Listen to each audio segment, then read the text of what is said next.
بسم اللہ الرحمن الرحیم۔ السلام علیکم۔ ایک دن حضور صلی اللہ علیہ وآلہ وسلم گھر آئے۔ میں نے دیکھا آج حضور پاک بہت خوش ہیں۔ حضور صلی اللہ علیہ وآلہ وسلم جلدی میں کوئی چیز اٹھا کے جانے لگے۔ میں نے راستہ روک لیا کہ میں نے نہیں جانے دینا۔ حضور پاک نے فرمایا، عائشہ میرا کوئی انتظار کر رہا ہے۔ اما عائشہ نے کہا، حضور پاک لوگ تو آتے ہی رہتے ہیں، میری بات بھی سن لیں۔ حضور صلی اللہ علیہ وآلہ وسلم نے فرمایا، اچھا بتاؤ کیا بات ہے؟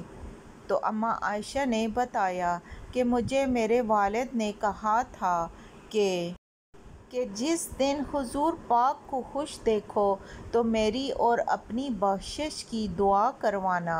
حضور صلی اللہ علیہ وآلہ وسلم نے ہاتھ اٹھائے، اے اللہ عائشہ اور ابو بکر کو عزت والی زندگی عطا فرما۔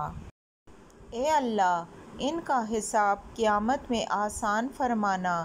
اور پھر کہا، اے اللہ انہیں بغیر حساب کے ہی جنت عطا فرما۔ حضور پاک دعا مانگ چکے تو پوچھا، عائشہ خوش ہو گئی ہو؟ حضور صلی اللہ علیہ وسلم، ہو گئی ہوں۔ حضور پاک اٹھ کے جانے لگے تو واپس لوٹ آئے اور کہا، عائشہ میری دعا سن کے رو رہی ہو؟ مجھے قسم ہے اللہ کی عزت کی، میں اپنے ہر امتی کے لیے یہی دعا دن میں 2 مرتبہ مانگتا ہوں۔